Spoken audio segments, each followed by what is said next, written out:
નમસ્કાર ખેડૂત મિત્રો, સ્વાગત છે તમારું આપ સૌ ખેડૂત મિત્રોની સહિયારી ચેનલ ફાર્મર્સ ઇન્ફોમાં। ખેડૂત મિત્રો, આપ સૌને ખબર જ હશે કે આપણા પાકના પાંદડા જેટલા વધારે રફ હશે એટલો છે આપણને ફાયદો જોવા મળે છે।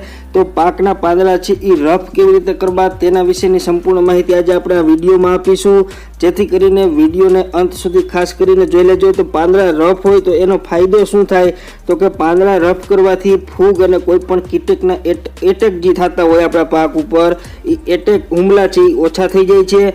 બીજો એનો શું ફાયદો, તો કે ઉપજમાં પણ વધારો થાય છે। આ થોડુંક એક અટપટું વાક્ય છે, કેમ કે ઉપજમાં કઈ રીતે વધારો થાય, તો કે આપણા પાકની ઉપજમાં છે એ પાંદડા રફ હોવાથી ઇનડાયરેક્ટલી રીતે છે ઉપજમાં વધારો થાય છે। કઈ રીતે, તો કે પાંદડા જો રફ હોય તો એનો મતલબ એમ કે કીટક ઓછા આવે અથવા તો ફૂગ ઓછી આવે। એનો મતલબ એમ કે પાંદડું આપણું છે તંદુરસ્ત છે। તંદુરસ્ત હોવાથી 100% છે એ પ્રકાશ સંશ્લેષણ છે એ પાંદડું કરી શકશે, જેનાથી છે આપણા છોડમાં વધારે પ્રોટીન બનશે, છોડ છે એ વધારે તાકાતવાર બનશે, જેથી છે કોઈ પણ પ્રકારનો એટેક નહીં થાય, એટલે આપણા પાકના ઉત્પાદનમાં છે વધારો જોવા મળશે। પણ આનાથી જો ઊંધું હોય, બરોબર છે, પાંદડા છે વધારે પડતા કોમળ હોય તો કોઈ પણ કીટક કે કોઈ પણ ફૂગ છે એનો એટેક આપણા ખેતરમાં છે સૌથી પહેલા થઈ જશે। અને કીટક અને ફૂગના એટેક થવાથી આપણા પાકનું પાંદડું છે એ પ્રકાશ સંશ્લેષણ ઓછું કરી શકશે।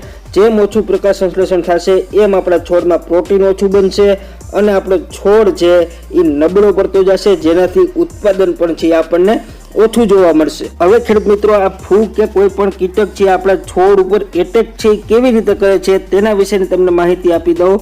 તો કે કોઈ પણ પાકનું વનસ્પતિનું પાંદડું હોય એ પાંદડામાં છે એ નાના નાના છિદ્રો આવેલા હોય છે, એ આપણને નરી આંખે નથી દેખાતા। એ છિદ્રોમાંથી પાંદડું છે એ પ્રકાશ સંશ્લેષણ છે એ છિદ્રોમાંથી કરે છે, જેનાથી છે આપણો છોડ છે એ વધારે ક્લોરોફિલ બનાવીને વધારે છે એ આપણા છોડને તંદુરસ્ત રાખે છે। પણ કોઈ પણ ફૂગ હોય એ આપણા જે પાકના પાંદડા ઉપર જે છિદ્ર આવેલા હોય એ છિદ્ર ઉપર એટેક કરીને એ છિદ્ર છે પાંદડાનું એને બંધ કરી દે છે, જેથી આપણું પાંદડું છે એ પ્રકાશ સંશ્લેષણ નથી કરી શકતું અને આપણો છોડ છે એ ધીમે ધીમે છે એ પાંદડા ઉપર જે છિદ્ર આવેલા છે એમાં છે એ ફૂગ એટેક કરી દે છે, એટલે છિદ્ર બંધ થઈ જાય છે અને આખા છોડમાં છે એ ફૂગ ફેલાઈ જાય છે। જે ખેડૂત મિત્રોને આ વાત ખોટી લાગતી હોય તો એના માટેનો સ્ક્રીનશોટ પણ અત્યારે તમને સ્ક્રીન ઉપર દેખાઈ રહ્યો છે। એ છિદ્ર જે આવેલા હોય એને આપણે અંગ્રેજીમાં છે સ્ટોમાટા કહેવામાં આવે છે, જે તમને અત્યારે સ્ક્રીન ઉપર દેખાય જ છે। હવે ખેડૂત મિત્રો, આપણે પાંદડાનો રફ છે એ બે રીતે કરી શકાય છે। પહેલું તો કે જમીનથી અને બીજું તો કે સ્પ્રેથી। તો જમીનથી કઈ રીતે આપણે પાંદડાને રફ કરી શકાય, તો કે જો જમીનથી આપણે પાંદડાને રફ કરવા હોય તો ખાસ કરીને છે એ વેજીટેટિવ જ્યારે ગ્રોથ થતો હોય આપણા છોડનો, ત્યારે છે આપણે હમણાં નીચે જે તત્વો બતાવી એ તત્વોનો ઉપયોગ છે ન કરવો જોઈએ, કેમ કે વેજીટેટિવ ગ્રોથ છે એનાથી અટકી જાય છે।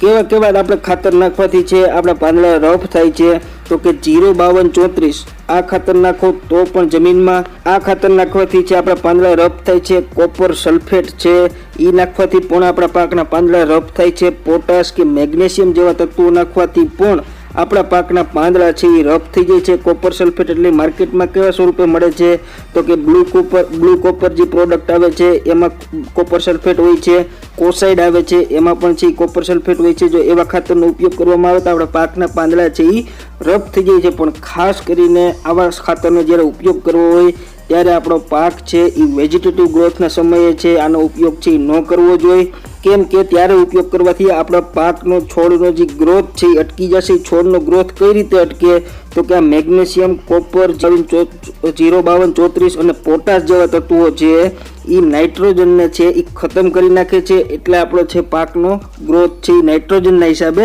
અટકી જાય છે। તો ખેડૂત મિત્રો, આપણે હવે એવું તત્વ છે એ ગોતવું પડે કે જેનાથી છે આપણા પાકનો ગ્રોથ પણ વધે અને આપણા પાકના પાંદડા પણ છે વધારે રફ બને। તો એવા તત્વો વિશેની વાત આપણે વિડીયોના અંતમાં કરીશું, તો ખાસ કરીને જોઈ લેજો। હવે બીજું છે, પાંદડા રફ કરવા માટે આપણે સ્પ્રેથી પણ કરી શકીએ છીએ। તો કે કેવા કેમિકલના સ્પ્રે કરવા જોઈએ, તો કે ઇન્ડોફિલ M45 આવે છે ફૂગનાશક, એના સ્પ્રે કરવાથી પણ આપણા પાકના પાંદડા રફ બને છે। ઇન્ડોફિલ Z78 પણ છે, એનાથી પણ આપણા પાકના પાંદડા રફ બને છે। એના વિશેના વિડીયો પણ આપણે બનાવેલા છે, જે ખાસ કરીને જોઈ લેજો। કુમાનેલ પણ છે એના જો સ્પ્રે કરવામાં આવે તો પણ આપણા પાકના પાંદડા રફ અને વધારે મજબૂત બને છે। અને એક ચોથી એક રીત છે કે આપણે તમાકુમાં ખાવાનો જે ચૂનો આવે છે કેલ્શિયમ ચૂનો, એ ચૂનાને જો ઇન્ડોફિલ Z78 સાથે સ્પ્રે કરવામાં આવે તો આપણા પાકના પાંદડા છે એ વધારે છે એ રફ બની જતા હોય છે। તો ખાસ કરીને જે ખેડૂત મિત્રોને છે પાંદડા નબળા હોય, કૂણા હોય, બરોબર છે, અને રોગના એટેક થતા હોય તો એને ઇન્ડોફિલ Z78 અને ચૂનો છે એ મિક્સ કરીને એનો સ્પ્રે કરી દેવો જોઈએ, બરોબર છે। હવે ખેડૂત મિત્રો આપણે કેવા આપણા પાકના કયા સ્ટેજે છે આનો ઉપયોગ કરવો જોઈએ, તો આપણે પહેલા જણાવ્યું એ પ્રમાણે કે શરૂઆતનો જ્યારે વેજીટેટિવ ગ્રોથ હોય એ વેજીટેટિવ ગ્રોથ સમયે છે આપણે ન દેવો જોઈએ। વેજીટેટિવ ગ્રોથ પૂરો થઈ જાય પછી પાકના પાંદડાને છે એ રફ બનાવવા જોઈએ, કેમ કે છોડના વેજીટેટિવ ગ્રોથ સમયે છે પાંદડા કોમળ હોવા જરૂરી છે।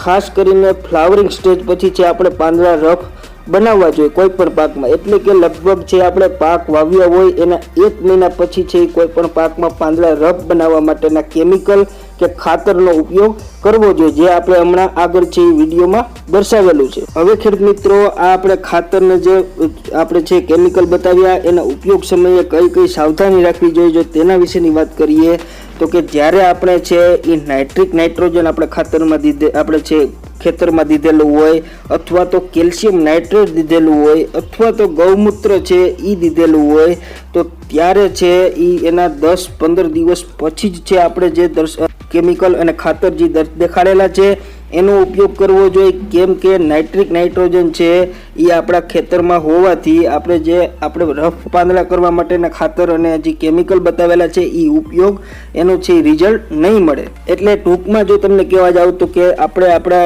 છોડમાં છે આપણા ખેતરમાં છે એ ગૌમૂત્ર કે કેલ્શિયમ નાઇટ્રેટ જેવા ખાતરનો ઉપયોગ આજે કરેલો હોય તો આજથી 15 દિવસ પછી જ આપણે છે પાંદડા રફ કરવા જોઈએ। પાંદડા રફ કેમ કરવા એ તમને આપણે વિડીયોમાં આગળ બતાવી દીધેલું છે।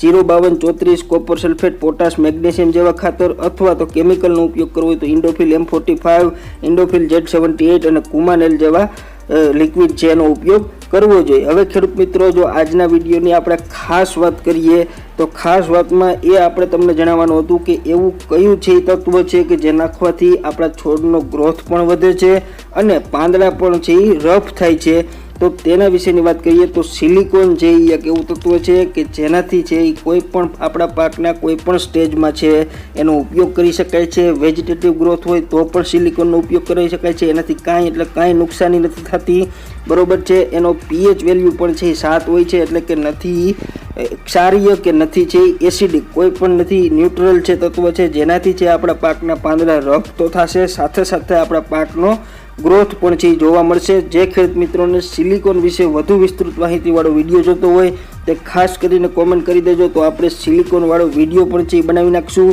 અને આ વિડીયો છે જરૂરથી બીજા ખેડૂત મિત્રોને શેર કરજો। તમે લાઇક નહીં કરો તો ચાલશે પણ શેર કરજો, જેથી બીજા ખેડૂત મિત્રોને પણ છે આપણા વિડીયોથી ફાયદો જોવા મળે। આજના વિડીયોમાં બસ આટલું જ। જય જવાન જય કિસાન।